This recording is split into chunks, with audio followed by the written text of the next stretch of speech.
Okay, जो अगली चीज़ हमने अब करनी है वो है एक ऐसा तरीका एस्टिमेट करने का जो रोबस्ट हो। सो फॉर एग्ज़ाम्पल, अभी हमने पिछले लेक्चर में ये देखा कि अगर आपको कॉरस्पॉन्डिंग पॉइंट्स दे दिए जाएं और आपसे कहा जाए कि आपने एक एफाइन ट्रांसफॉर्मेशन है वो एस्टिमेट करनी है, या आपको कॉरस्पॉन्डिंग पॉइंट्स दे दिए जाएं और आपने होमोग्राफी एस्टिमेट करनी है, तो आपको वो एल्गोरिदम तो पता है, सूडो इन्वर्स से कर लेते हैं, डायरेक्ट लीनियर ट्रांसफॉर्म से कर लेते हैं। लेकिन अगर जो आपको कॉरस्पॉन्डेंसेस दी गई थी उनमें कुछ गलतियां थी, सीरियस किस्म की गलतियां, तो फिर जो भी आप ट्रांसफॉर्मेशन निकालेंगे उसमें एरर्स आएंगे, क्योंकि आपको कॉरस्पॉन्डेंस किसी ने प्रोवाइड ही गलत कर दी थी। मैंने आपको कॉरस्पॉन्डेंसेस दी और उनमें कुछ एरर्स थे, गलत कॉरस्पॉन्डिंग पॉइंट्स दे दिए, और आपकी ट्रांसफॉर्मेशन अब गलत निकल आएगी। या आपने शिफ्ट मैचिंग के थ्रू कॉरस्पॉन्डेंसेस निकाली और कुछ गलत निकल आई, तो आपकी एस्टिमेशन भी गलत होगी। सो हाउ, आज का लेक्चर इस चीज़ पे है, how can you robustly estimate in the presence of errors in your correspondences, ठीक है, या errors in your data। इसकी बड़ी क्लियर एग्जांपल, मेरे पास दो इमेजेस थी। पहली इमेज में बुक क्या है, रोटेट हुई थी 90 डिग्री, दूसरी इमेज में बुक बिल्कुल सीधी थी। मैंने दोनों इमेजेस पे सिफ्ट के थ्रू इंटरेस्ट पॉइंट्स निकाले, इंटरेस्ट पॉइंट्स के डिस्क्रिप्टर्स निकाले, सिफ्ट डिस्क्रिप्टर्स, उन सिफ्ट डिस्क्रिप्टर्स की आपस में मैचिंग की, और ये जो मैच हुए हुए पॉइंट्स थे इनको मैं कॉरस्पॉन्डेंसेस कहता हूँ। एक इमेज में डिस्क्रिप्टर जो दूसरी इमेज में मैच हुआ है, उनके दरमियान मैंने ये लाइंस ड्रॉ करके दिखा दिया। ज़्यादातर ये डिस्क्रिप्टर्स बिल्कुल ठीक हैं, चंद इनमें ऐसे होंगे जो गलत डिस्क्रिप्टर्स होंगे, चंद ऐसे भी हो सकते हैं जो बहुत ज़्यादा गलत हो सकते हैं, बहुत ही ज़्यादा गलत, ठीक है। ये जो बहुत ज़्यादा गलत कॉरस्पॉन्डेंस आती होगी ना,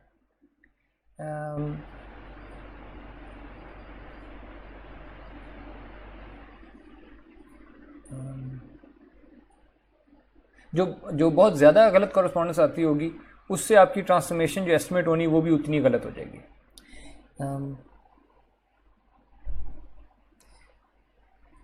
इनको आउटलायर्स कहते हैं कि सारा डेटा ठीक था, डेटा में कुछ पॉइंट्स ऐसे थे, देवर आउटलायर्स, वो बाकियों जैसे नहीं थे, वो बहुत फ़र्क थे, ठीक है। तो इनको outliers always affect your answers and they can significantly affect your answers, ठीक है।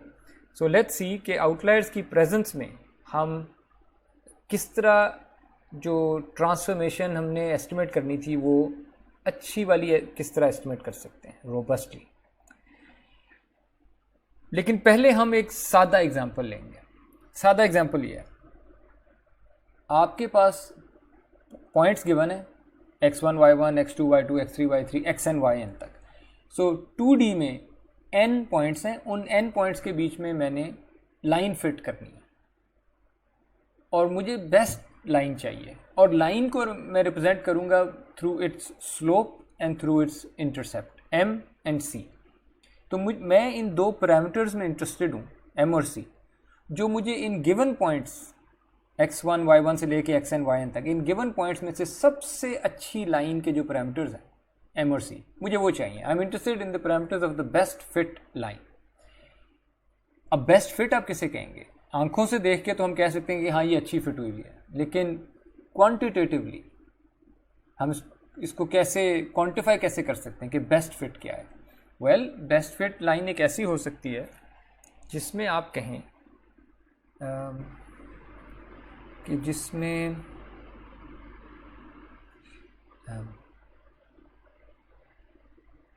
m into x1 plus c ये बराबर आ जाए y1 के।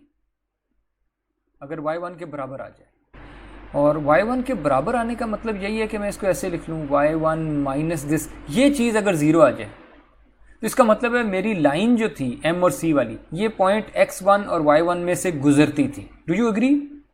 इसमें कोई कंफ्यूजन है? ठीक है। सिमिलरली अगर मैं पॉइंट x2 डालूं तो आंसर y2 आ जाए, इनको माइनस करूं तो 0 आ जाए।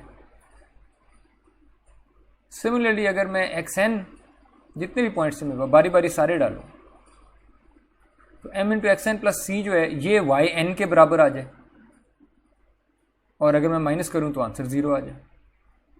अगर कोई ऐसी लाइन मेरे पास है, कोई ऐसा m और c जिसमें ये कंडीशन आ जाती है, this is my best line, इससे बेहतर लाइन हो ही नहीं सकती।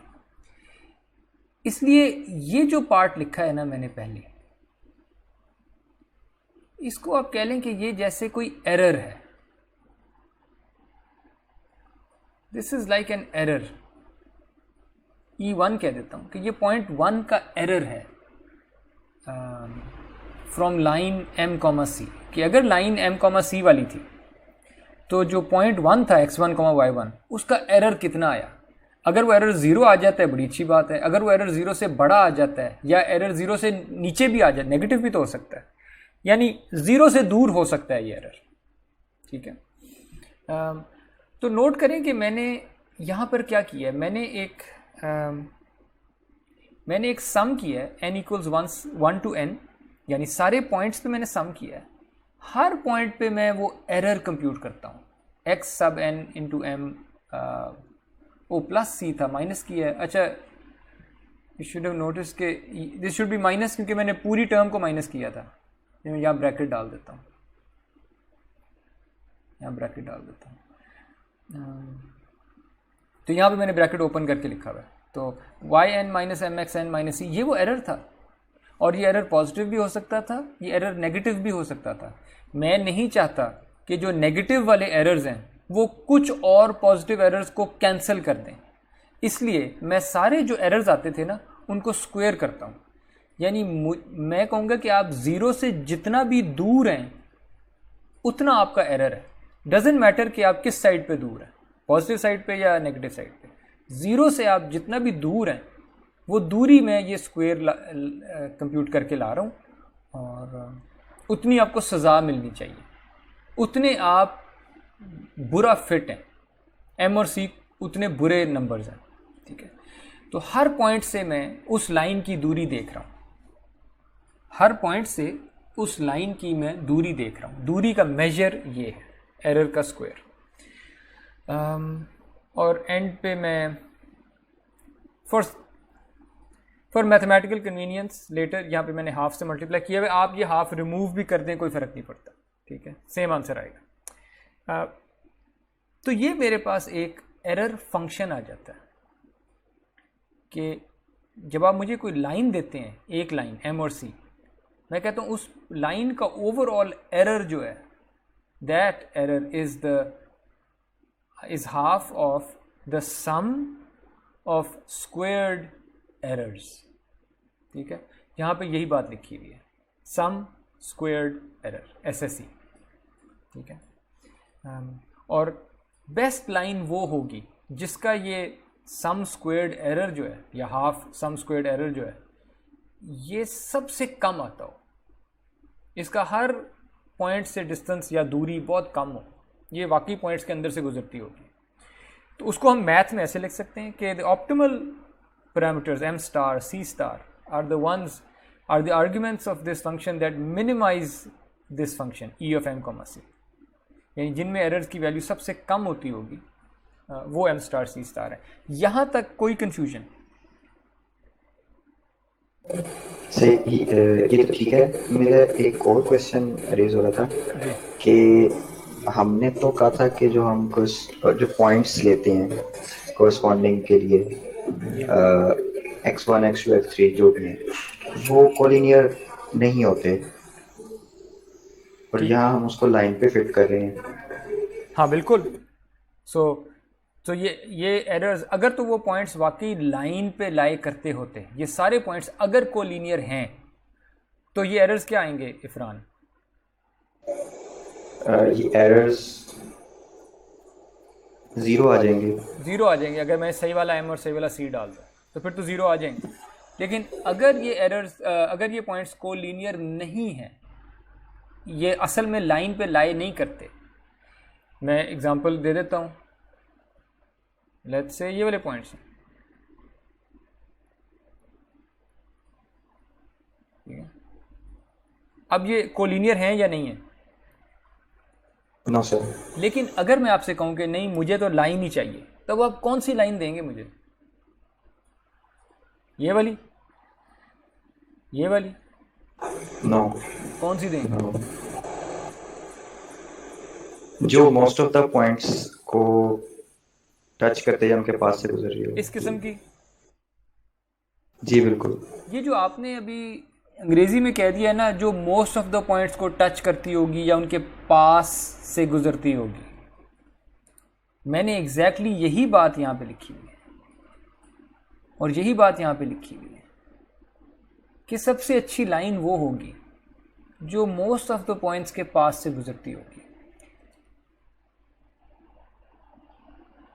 क्योंकि मैं ये जो एरर जिसको कह रहा था ना, वो ये वाले डिस्टेंसेस हैं, ये वाला डिस्टेंस, ये वाला डिस्टेंस एंड सो ऑन, ये वाले डिस्टेंस। तो अगर ये सारे उन पॉइंट्स में से गुजर सकती तो ये बिल्कुल गुजर जाती, लेकिन नहीं गुजर सकती, तो फिर वो आप कहते हैं कि कोई ऐसी लाइन दो जो बस करीब से कम गुजरती हो। ठीक है, ये पॉइंट समझ आया? इसे तो बेस्ट फिट कह रहे हैं। ओके, एमन और रिमशा, आप लोगों को ये क्लियर है कि जिस तरह से हमने एरर फंक्शन बनाया है और ये सारा आइडिया? Yes sir. ओके, फिर आगे चलते हैं। अब हम ये देखते हैं कि ये एम स्टार और सी स्टार फिर कैसे मिलेगा हमें, ठीक है।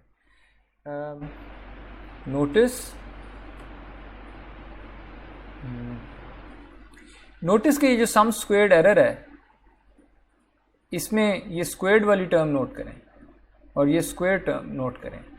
दिस मीन्स कि अगर मैं इसको m और c, ये मेरे पैरामीटर्स हैं ना जिनके अंदर मेरा ये फंक्शन है e of m comma c, जिस तरह आप f ऑफ x कहते हैं।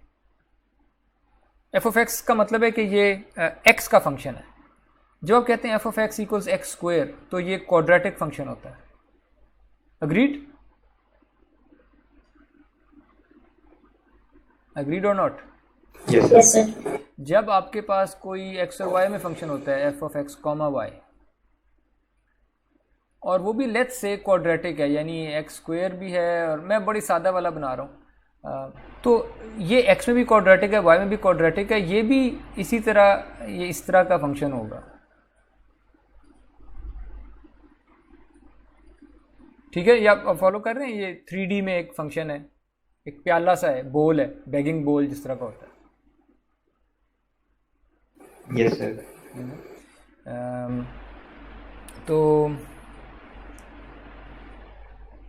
तो ये क्वाड्रेटिक फंक्शंस ना इस किस्म के होते हैं। ये वो वाले फंक्शन जिनमें स्क्वायर आया होता है, क्वाड्रेटिक फंक्शंस, ये इस किस्म की शेप के होते हैं।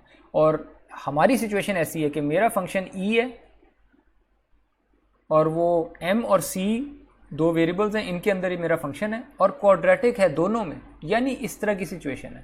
ठीक है, इस तरह के फंक्शन का जब आपने मिनिमम फाइंड करना है, मुझे बताएं मिनिमम पे क्या कंडीशन नज़र आ रही है आपको? ये फंक्शन का यहाँ पे कोई स्लोप है जहाँ पे मैंने माउस रखा हुआ है?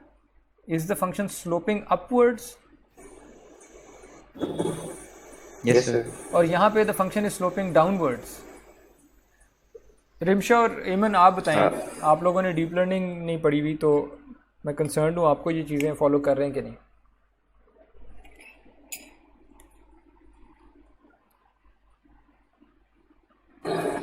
यस सर, फॉलो कर रहे हैं। हाँ, यहाँ पे फंक्शन जो है ये ऊपर को स्लोप कर रहा है, यहाँ पे फंक्शन नीचे को स्लोप कर रहा है। मुझे बताएं जो बिल्कुल फंक्शन का मिनिमम पॉइंट है, वहाँ पे फंक्शन का स्लोप कैसा होगा? 0, because it's not changing. Exactly function के मिनिमम पे जो भी मिनिमम पॉइंट है इसका, उस पे उसका स्लोप 0 होगा। स्लोप ही तो डेरिवेटिव होता है। जिसको आप ग्रेडियंट भी कहते हैं।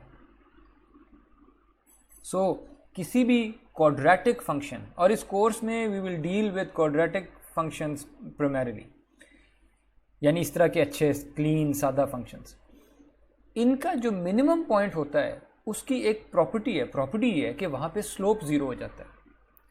दूसरा, क्वाड्रेटिक फंक्शंस की प्रॉपर्टी है कि उनमें एक ही मिनिमम होगा। ये फंक्शन आप x और y की वैल्यूज़ आगे लेते जाएं, ये फंक्शन और ऊपर जाता जाएगा। ये एक्स स्क्वायर में x को आगे लेते जाएं, ये फंक्शन और बड़ा होता जाएगा। नेगेटिव साइड पे x को लेते जाएं, फंक्शन और बड़ा होता जाएगा। अग्रीड? इनका एक ही मिनिमम होता है, यूनिक ग्लोबल मिनिमम। ये टेक्निकल टर्म मैंने बोली। क्वाड्रेटिक फंक्शंस में there is a unique global minimum, और उसकी कंडीशन क्या है? कंडीशन मैं यहाँ पे अभी लिख देता हूँ यहीं पे। उसकी कंडीशन है, अगर हमारा फंक्शन e था तो कंडीशन होगी कि डेरिवेटिव ऑफ e या gradient vector of e will be zero. अब e का जो ग्रेडियंट है ना, वो e दो वेरिएबल्स का फंक्शन है, m का और c का। तो ये ग्रेडियंट वेक्टर भी, इसमें दो चीज़ें होंगी। ये हमने बैकग्राउंड मैथ में शायद किया था। इसमें curly e by curly m होगा और इसमें curly e by curly c होगा। और ये दोनों नंबर्स, यहाँ पे ज़ीरो वेक्टर है, ये दोनों नंबर्स इक्वल टू ज़ीरो होने चाहिए। कब जब आपने ये सारा कुछ इवेल्युएट किया है m स्टार पे और c स्टार पे। डू यू फॉलो ये वाली मैथमेटिक्स? Yes sir. ठीक है। ओके, तो अब हम ग्रेडियंट, अब हम m स्टार और c स्टार फाइंड कर लेते हैं। You compute the gradients and you equate them to zero. आप उस पिछली इक्वेशन का डेरिवेटिव अगर with respect to m find करते हैं, तो एक स्क्वायर था, है ना, बाहर स्क्वायर था एक, वो स्क्वायर नीचे आया होगा। कर लेते हैं, ये स्क्वायर नीचे आएगा, यहाँ पे हाफ था, कैंसिल हो गया, राइट? Yes sir. और पीछे जो टर्म रह गई वो एज इट इज आएगी, yn minus m xn minus c, और फिर इस टर्म का अपना derivative with respect to m वो आएगा माइनस xn, ये माइनस और ये xn। और मैंने एग्जैक्टली यही किया हुआ है। आगे अगर आप देखें, सम भी वहीं से आ रहा है, हाफ और टू एक दूसरे को कैंसिल किया, अंदर वाली टर्म थी yn minus m xn minus c, और फिर माइनस xn था, वो भी यहाँ पे आ गया। c से जब डेरिवेटिव लेंगे वही आएगा, यहाँ पे माइनस xn की बजाय माइनस 1 से मल्टीप्लाई हो रहा था जब c से डेरिवेटिव लेंगे, तो यहाँ पे माइनस 1 जो है वो बाहर आ गया, माइनस 1, और मैंने दोनों को इक्वल टू ज़ीरो सेट कर दिया। ये इक्वल टू ज़ीरो मैं तब सेट कर सकता हूँ जब मैं कहूँ कि अच्छा ऑप्टिमल जो पैरामीटर्स थे m star c star, m star c star, उन पे डेरिवेटिव ज़ीरो है। ऐसे नहीं कि किसी भी m और c पे ज़ीरो हो जाए, ऑप्टिमल यानी मिनिमाइजर पे, उस जगह पे डेरिवेटिव ज़ीरो है। इसलिए मैंने इस इक्वेशन में यहाँ पे m स्टार c स्टार डाले हैं। Okay, so I have two linear equations in two unknowns. ये तो साइमल्टेनियस इक्वेशंस हैं, ये तो आप चुटकी में सॉल्व कर सकते हैं। लेकिन अगर हम लीनियर अलजेब्रा के रूल्स तरह से ले आएँ, लीनियर सिस्टम बना लें, ये जो भी लिखा हुआ है this can be written in this form, जिसमें ये एक मैट्रिक्स आ गया है जो आपके x की वैल्यूज से बना हुआ है, xn स्क्वायर, xn और सिर्फ 1, और जो यहाँ पे एक वेक्टर है ये x और y दोनों की वैल्यूज से बना हुआ है, और ये मेरे अननोन्स का वेक्टर है। ठीक है, ये बेसिकली जिस तरह हमने पिछले लेक्चर में नहीं किया था, अननोन्स का वेक्टर साइड पे ले आते हैं और लीनियर सिस्टम बना लेते हैं, तो ये वो किया हुआ है। अगर आपको ये नहीं पसंद, आप साइमल्टेनियस इक्वेशन सॉल्व कर लें। ये दो इक्वेशंस हैं, इनमें सिर्फ दो अननोन्स हैं, m और c, बाकी सब कुछ पता है आपको, xn पता है, yn पता है, xn पता है, सारे डेटा पॉइंट्स के लिए पता है आपको। तो जब आप इसको थोड़ा सा पॉपुलेट करेंगे, यू सी कि अच्छे तो दो सादा सी इक्वेशंस आ गई m और c में, आप इसको सॉल्व कर लेंगे। But to help you set up a system, आप इस तरह से भी कर सकते हैं। और ये 2x2 मैट्रिक्स है, ये तो इन्वर्टेबल, अगर ये इन्वर्टेबल है तो यू सीधा बस इन्वर्ट करें, इस वेक्टर से मल्टीप्लाई करें, and that's it, you get your best fit line के पैरामीटर्स। ओके, कोई सवाल जी यहाँ तक? Any questions? Clear sir. Rimsha और एमन? Clear, sir. Okay great. अब यहाँ पे मैंने यही किया हुआ है, मेरे पास ये ब्लू में कुछ पॉइंट्स थे लाइन के पास। यूल सी के सारे पॉइंट्स वाकई लाइन के पास थे, कोई आउटलायर पॉइंट्स नहीं थे। ऐसा नहीं था कि एक पॉइंट मैंने यहाँ पे दे दिया, एक पॉइंट मैंने कहीं यहाँ पे दे दिया, ऐसा नहीं है। सारे पॉइंट्स वाकई किसी लाइन के पास से गुजरते थे। मैंने उसको कहा कि ये इसी एल्गोरिथम से, ये जो पिछली स्लाइड पे एल्गोरिथम दिया है, ये लीनियर सिस्टम, इसी से ही मैंने सॉल्व किया और वो लाइन का एम और सी आ गया। मैंने ये ब्लू में लाइन इस तरह ड्रॉ कर दी, एम स्टार सी स्टार वाली line. On the right side मैंने 2 रेड पॉइंट्स भी ऐड कर दिए हैं। ये आउटलायर पॉइंट्स हैं, ये वाकई एक लाइन से बहुत दूर हैं, ये बाकी पॉइंट से बहुत फ़र्क है। इनमें से तो कोई लाइन गुजर सकती थी, लेकिन ये उस लाइन के पॉइंट्स नहीं हो सकते। तो दीज 2 आर आउटलायर्स। मैंने जब इसी एल्गोरिदम में वो वाले रेड पॉइंट्स भी ऐड कर दिए और मैंने लाइन निकाली M star c star. Remember, मैंने आउटलायर पॉइंट सिर्फ 2 डाले थे, बाकी सारे ब्लू पॉइंट्स तो सही थे। 2 आउटलायर पॉइंट्स डाले थे और मैंने जब एम स्टार सी स्टार निकाले तो मेरे पास ये वाली रेड लाइन आई। कौन सी लाइन बेहतर है, ब्लू वाली या रेड वाली? ब्लू वाली बेहतर है। वो मेजॉरिटी पॉइंट्स के वाकई बिल्कुल अंदर से गुजर रही थी। लेकिन आउटलायर्स जब डेटा में आए, आपका मॉडल ने जो आंसर दिया वो सिग्निफिकेंटली अफेक्ट हो गया सिर्फ 2 आउटलायर्स की वजह से। इनफैक्ट मैं ये काम सिर्फ एक आउटलायर से भी कर सकता। इसको अगर मैं रिमूव कर देता, इसको ख़त्म कर देता, और ये वाला जो आउटलायर है ना, ये मैं इधर ले जाता बहुत ही दूर, या मैं जितना दूर इस एक आउटलायर को लेता जाऊंगा, ये रेड लाइन को अपने पास खींचता जाएगा जितना ये दूर होगा। ये जिस तरह से हम फिट करते हैं लाइन को, ये हमारा एल्गोरिदम वाज नॉट रोबस्ट कि अगर खुदा ना खास्ता डेटा में आउटलायर आ गया, वो सही डेटा को भी इग्नोर करवा के अपनी तरफ खींच लेगा मॉडल को। तो ये तो हो गई प्रॉब्लम कि प्रॉब्लम है क्या। ये ऐसे ही है कि जब सिफ्ट से आपकी कॉरेस्पॉन्डेंसेस आती हैं, अगर उन कॉरेस्पॉन्डेंसेस में आपकी कोई आउटलायर है तो फिर आपकी जो ट्रांसफॉर्मेशन आएगी वो भी इस रेड लाइन की तरह आउटलायर की तरफ को खींची जाएगी कि वो आउटलायर को सही मैप कर दे, बाकी मेजॉरिटी जो डेटा था उसको भले सही मैप ना करे वो। सो जो एल्गोरिथम हमने देखना है कि वो है रोबस्ट एस्टिमेशन का algorithm, which means in the presence of outliers how can we fit a model robustly, कि मॉडल अफेक्ट ना हो भले आपके डेटा में आउटलायर्स हों। इसमें जो एक सोल्यूशन है वो है रैंडम सैम्पल एंड कंसेंसस की। इस एल्गोरिथम को रैंसैक कहते हैं, इधर से एब्रीविएट किया हुआ है रैंडम सैम्पल एंड कंसेंसस से। बेसिक आइडिया ये है, आप अपने डेटा में से ना सारे पॉइंट्स मत उठाएं, क्योंकि अगर आप सारे पॉइंट्स उठाएंगे तो उसमें तो आउटलायर्स भी आ जाएंगे, तो सारे मत उठाएं। आप ऐसा करें, आप रैंडमली चंद पॉइंट्स उठा लें, स्मॉल सबसेट उठाएं पॉइंट्स का, चंद पॉइंट्स। मसलन अगर हमने लाइन फिट करनी होती तो कितने पॉइंट्स चाहिए लाइन फिट करने के लिए? Minimum 2 points.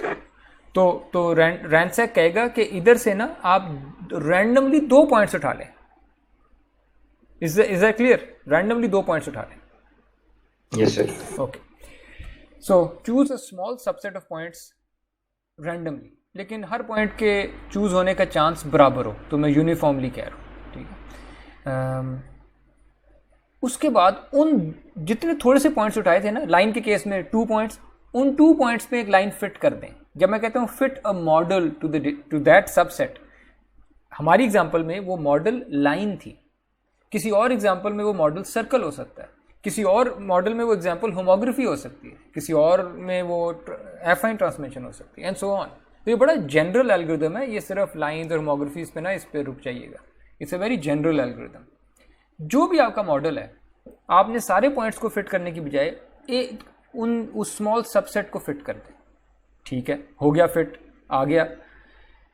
अब आप ऐसा करें, अब आप वापस सारे पॉइंट्स पे जाएं, सारे डेटा पे। आप कहें कि मैंने एक लाइन फिट कर दी है, अब मैं सारे पॉइंट्स में देखता हूँ कौन से पॉइंट्स थे जो मेरी लाइन के करीब थे, और जो मेरी लाइन के करीब नहीं थे उनको मैं कहता हूं कि वो आउटलायर्स हैं। ठीक है, स्टेप 3 समझ आया? मेरे साथ हैं आप लोग इसमें? Yes sir. Yes, sir. सो मैंने रैंडमली कुछ पॉइंट्स उठाए, उन पॉइंट्स में मॉडल फिट किया, लेट्स से लाइन फिट की, उस लाइन के करीब गुजरने वाले पॉइंट्स भी रख लिए और उस लाइन से दूर रहने वाले पॉइंट्स वो भी रख लिए। जो दूर रहते हैं उनको मैं आउटलायर्स कहता हूं, जो करीब है उनको मैं इनलायर्स कह रहा हूं। उसके बाद ये काम मैं करता जाऊंगा और मैं वो वाला मॉडल कहूंगा कि वो बेस्ट मॉडल है या बेस्ट लाइन है जिसके आउटलायर्स सबसे कम थे। यानी अगर मैं रैंडमली यहां से कुछ पॉइंट्स उठाता, या इस केस में आते हैं, रैंडमली अगर मैं ये 2 पॉइंट्स उठा लेता, ये वाला रेड और ये वाला रेड, यानी आउटलायर वाली उठा लेता रैंडमली, तो लाइन कौन सी फिट होनी थी? ये वाली। Yes sir. इस लाइन के करीब कितने पॉइंट्स होने थे? 1 2 3 मे बी 4। जी बिल्कुल। इसको भी अगर इंक्लूड करना है मे बी 5। लेकिन ये सारे आउटलायर्स होते हैं, 1 2 3 4 5 6 7, 6-7 कहीं आउटलायर्स होते हैं, may be 8। Agreed? Yes sir. लेकिन अगर मैंने ये पॉइंट सिलेक्ट कर लिया होता रैंडमली, ये वाला पॉइंट और ये वाला पॉइंट रैंडमली, इनमें कौन सी लाइन आनी थी? यही ब्लू वाली, ब्लू के बहुत करीब। जी। इसमें इनलायर्स बहुत होने थे, आउटलायर्स सिर्फ 2 होने थे, और ये लाइन सिलेक्ट हो जानी थी। यानी अगर मैंने रैंसैक के तरीके से किया होता तो इवन आप मुझे आउटलायर्स दे देते, मेरा रैंसैक का एल्गोरिथम खुद ही इन आउटलायर्स को इग्नोर कर देता और खुद ही रोबस्टली एस्टिमेट करता सही वाली लाइन को। ठीक है, लाइन के केस में मैं इसको बड़ा एक्सप्लिसिटली मैंने ये एल्गोरिथम अब मेंशन किया हुआ है कि अगर हमने लाइन करना था, लाइन को एटलीस्ट 2 पॉइंट्स चाहिए होते हैं, तो जो भी मिनिमम चाहिए ना उतने ही उठा लें। ठीक है, एफाइन ट्रांसफॉर्मेशन में कितने चाहिए थे? 3 कॉरेस्पॉन्डेंसेस। होमोग्राफी में कितनी चाहिए थी? 4 कॉरेस्पॉन्डेंसेस। या पिछला लेक्चर देख लीजिएगा कि जितने भी मिनिमम चाहिए होता है ना डेटा, उतना उठाना है आपने, लेकिन रैंडमली। ठीक है, so for a line, first you sample, pick any 2 points randomly, then you fit a model, you fit a line m comma c between those 2 points जो randomly उठाए थे आपने। so you sample, then you solve। उसके बाद आपका कोई ना कोई मेजर होगा कि आप हर पॉइंट को उठाते हैं, अपने जो m और c लाइन फिट होके आई है ना, m और c, इस मॉडल के से एरर अपना लेके आते हैं कि मेरा xn yn जो पॉइंट था ये मेरी फिटेड लाइन से कितना दूर है। ये हम देख चुके हैं, दूरी हम इस तरह से डिफाइन करते थे लाइन के लिए। होमोग्राफी के लिए भी कोई दूरी होती होगी, वो किसी और तरह से डिफाइन होगी। एफाइन ट्रांसफॉर्मेशन की दूरी किसी और तरह से डिफाइन होगी। सर्कल से दूरी किसी और तरह से डिफाइन होगी। पॉइंट यहाँ पे ये है कि जो भी आपने मॉडल फिट किया है और जो भी आपके पास डेटा पॉइंट्स मौजूद हैं, सारों की उस मॉडल से दूरी निकालनी है आपने। वो पॉइंट्स जिनकी दूरी किसी थ्रेशोल्ड से कम है उन्हें आप कहेंगे ये इनलायर्स हैं, और जिनकी दूरी इस थ्रेशोल्ड से ज़्यादा है उनको आप आउटलायर्स कह देंगे। यहाँ तक आप लोग मेरे साथ हैं? Yes sir. आखिरी स्टेप, यू स्कोर इट। अगर रेशो ऑफ इनलायर्स किसी थ्रेशोल्ड से बड़ी है, मसलन अगर 70% इनलायर्स थे तो आप कहेंगे हाँ ठीक है जी, अच्छा है। अगर और वो थ्रेशोल्ड अगर लेस से 90% है, तो जैसे ही आपको एक लाइन मिलती है कि 90% पॉइंट्स जो हैं उससे उसके इनलायर्स हैं, उसके करीब हैं, या 90 और मोर %, तो आप कहेंगे स्टॉप, मुझे अच्छी लाइन मिल गई।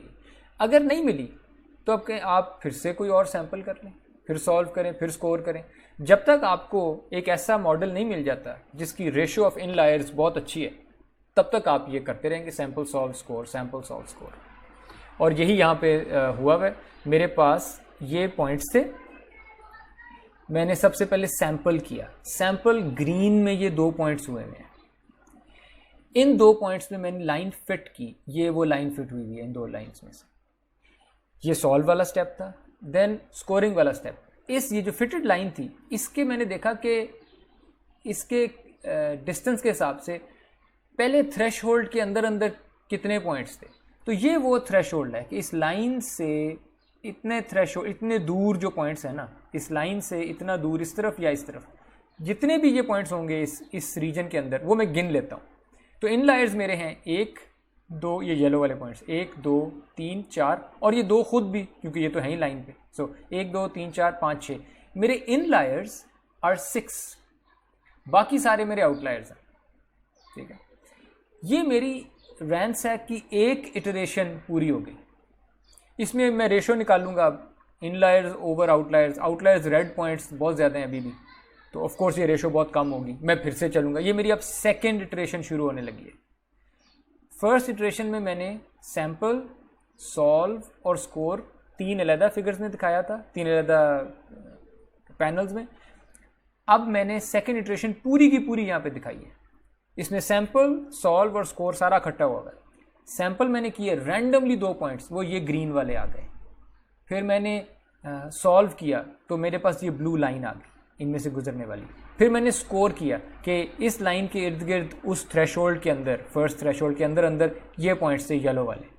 फिर मैंने स्कोर किया कि इन येलो पॉइंट्स की जो रेशो है वो रेड पॉइंट्स के साथ कितनी है। सो इनलायर्स यहाँ पे 11 हैं।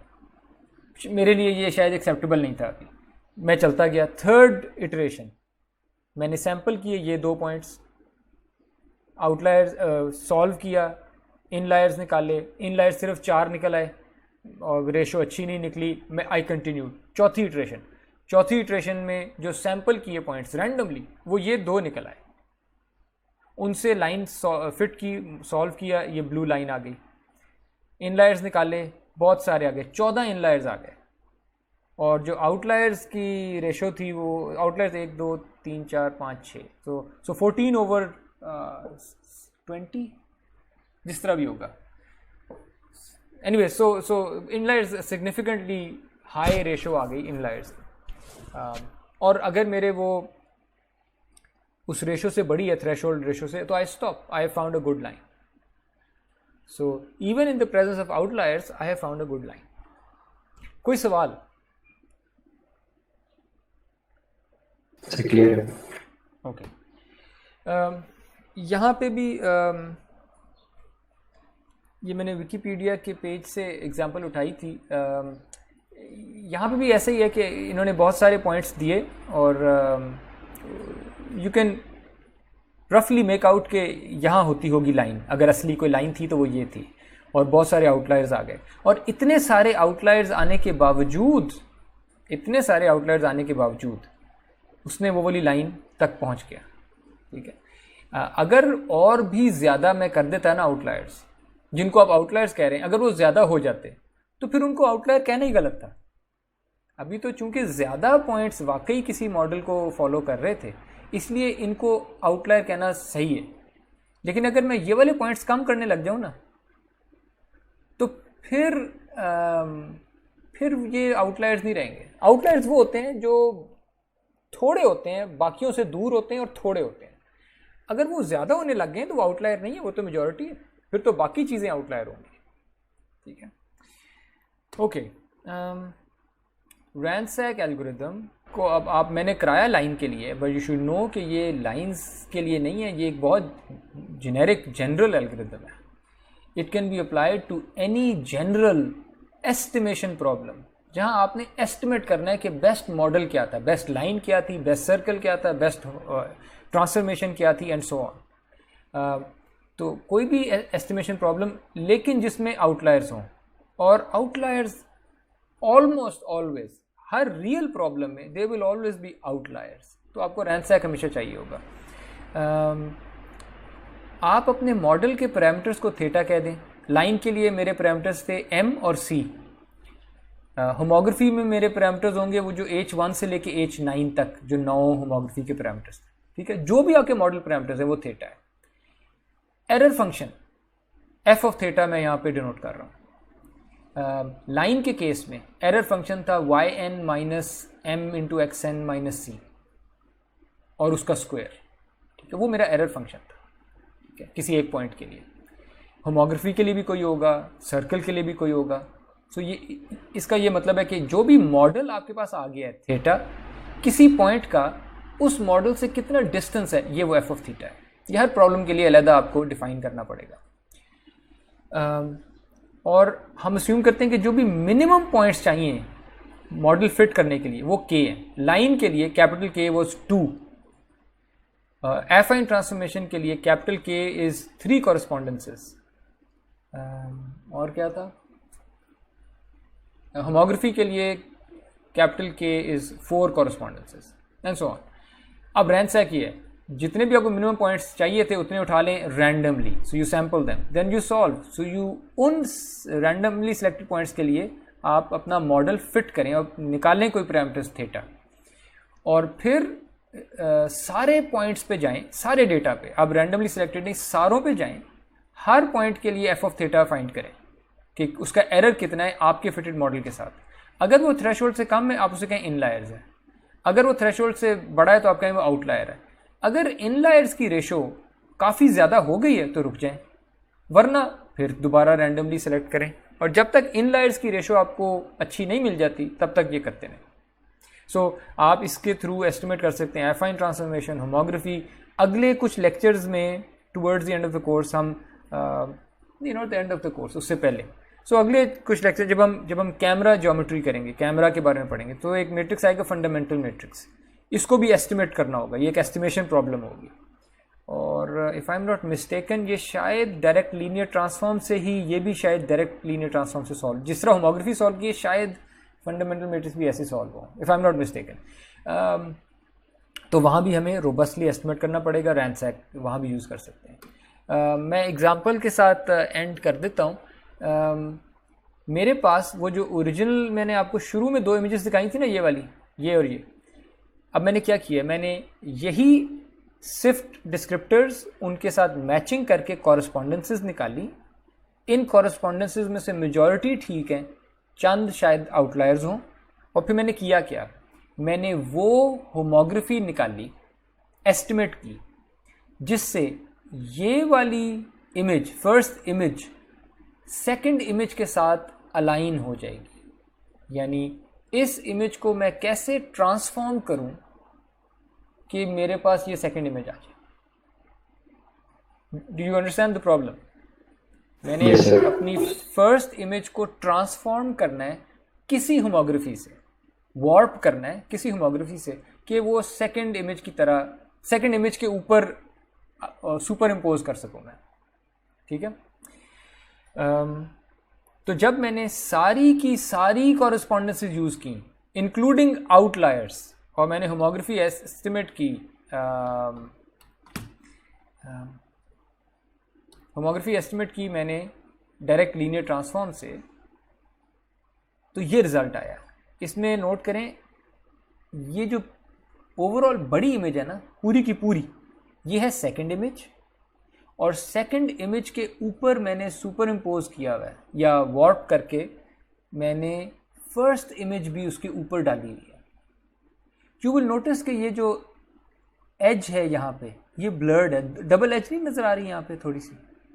जी जी, यहाँ पे भी डबल एज नज़र आ रही है। इसकी जो ड्रैगन की दुम है वो भी थोड़ी सी ब्लर्ड है, ये डबल पॉइंट्स नज़र आ रहे हैं, सब कुछ थोड़ा डबल है, थोड़ा सा ब्लर्ड है।